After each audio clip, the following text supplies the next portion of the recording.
Good morning Maranatha. Salam sehat bagi kita semua. Hari ini saya akan membacakan renungan kita pada hari Kamis tanggal 20 Februari 2025 dengan tema Dimerdekakan dalam Kristus Yesus. Dan bacaan kita pada saat ini diambil dari Roma pasal yang ke-8 ayat yang 1 hingga ke 11. Baik Bapak Ibu dan saudara-saudari yang dikasihi oleh Tuhan Yesus, mari kita satukan hati kita untuk berdoa sebelum kita memulai renungan kita pada saat ini. Tuhan Yesus, terima kasih atas waktu dan hari-hari yang telah Kau berikan dalam kehidupan kami hingga saat ini Tuhan. Terima kasih atas pagi hari ini yang telah Kau berikan istirahat kami hingga kami dapat bangun juga dan mulai beraktivitas pada hari ini ya Tuhan. Tuhan, kami sebentar lagi akan merenungkan firman yang Kau berikan, yang Kau sampaikan kepada hamba-Mu ini, kiranya Kau membukakan hati dan pikiran kami ya Tuhan, sehingga apa yang kami renungkan pada saat ini bisa menjadi tuntunan kehidupan kami untuk bisa menjadi berkat bagi sesama kami. Di dalam nama-Mu kami berdoa dan mengucap syukur. Amin. Baik Bapak Ibu, renungan kita pada saat ini dengan tema dimerdekakan dalam Kristus Yesus diambil di dalam Roma pasal yang ke-8 ayat yang pertama hingga ke-11 dengan nats pembimbing dalam Roma ayat yang ke-8, Roma 8 ayat yang kedua. Sebab roh yang memberi hidup telah memerdekakan engkau dalam Kristus Yesus dari hukum dosa dan hukum maut.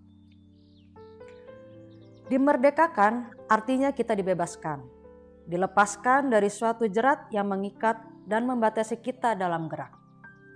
Seperti negara kita saat masa penjajahan, maka kita tidak dapat bergerak bebas.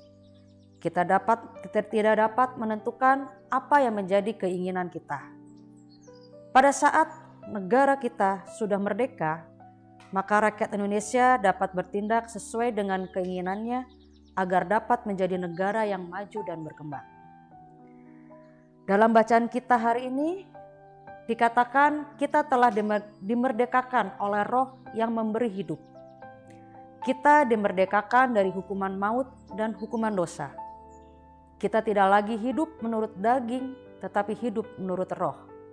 Karena kita sudah ditebus dan dimerdekakan karena Kristus Yesus yang telah mau berkorban untuk menebus kita manusia berdosa. Sebagai orang yang sudah ditebus oleh Kristus, kita menjadi milik Kristus. Kita hidup bagi Kristus. Sebagai milik Kristus, maka kita harus memberikan hidup kita untuk dipimpin dan dikuasai oleh Roh Allah. Sobat Maranatha, betapa kita patut bersyukur karena kita sudah dimerdekakan dalam Kristus Yesus. Kita bukan lagi hamba yang menurut daging. Kita tidak mengandalkan diri sendiri, tetapi kita meminta Roh Kudus untuk menguasai kita, menyertai, memegang, serta memberi kekuatan, dan Roh Kudus yang memegang kendali, agar kita tidak lagi melenceng kembali ke dunia kedagingan. Refleksi kita, mari libatkan Tuhan dalam setiap aktivitas dan setiap keputusan yang kita lakukan. Pertanyaan pendalaman bagi kita, sudahkah Anda memberi hidup Anda untuk dipimpin Roh Kudus? Bagaimana Anda akan melakukannya? Baik, Bapak Ibu dan saudara-saudari, mari kita tutup renungan kita di dalam doa. Tuhan, terima kasih atas renungan yang Kau berikan pada saat ini ya Tuhan. Kami mau dipimpin oleh Roh Kudus ya Tuhan di dalam menjalani kehidupan kami. Kami mau Engkau yang memegang kendali dalam hidup kami. Kami mau Roh Allah yang terus hadir dan terus menaungi hidup kami ya Tuhan. Tuhan, kami juga berdoa untuk Sivitas Akademika Maranatha ya Tuhan, dari pimpinan tertinggi yayasan, rektorat, pejabat sertulan namun non-akademik, dan juga tenaga pendidik, dosen dan juga mahasiswa. Tuhan yang juga yang selalu menyertai kami, memimpin kami dengan kuasa Roh Kudus-Mu, sehingga apa yang kami lakukan semuanya bisa hanya untuk kemuliaan nama-Mu dan bisa menjadi berkat bagi sesama. Pimpin selalu hidup kami, perjalanan hidup kami, dan juga perjalanan Maranatha ini ya Tuhan. Biarlah kuasa dan kehendak-Mu yang terjadi dalam hidup kami dan dalam Maranatha ini ya Tuhan. Kami serahkan perjalanan kehidupan kami dan juga perjalanan Maranatha ini dalam tangan-Mu. Biarlah yang semua terjadi adalah kehendak-Mu.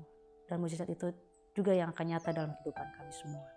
Di dalam nama-Mu kami berdoa dan mengucap syukur. Amin. Saya akan membacakan visi misi Universitas Kristen Maranatha. Visi Universitas Kristen Maranatha menjadi perguruan tinggi yang mandiri dan berdaya cipta, serta mampu mengisi dan mengembangkan ilmu pengetahuan, teknologi, dan seni abad ke-21 berdasarkan kasih dan keteladanan Yesus Kristus. Misi Universitas Kristen Maranatha mengembangkan kecendekiawan yang andal, suasana yang kondusif, dan nilai-nilai hidup Kristiani sebagai upaya pengembangan ilmu pengetahuan, teknologi, dan seni dalam penyelenggaraan Tridharma Perguruan Tinggi. Baik, Bapak, Ibu, dan Saudara yang dikasihi Tuhan Yesus, demikian renungan yang bisa saya sampaikan. Kiranya kita bisa selalu menjadi berkat bagi sesama. Selamat beraktivitas, semangat selalu. Salam integrity, care, excellent.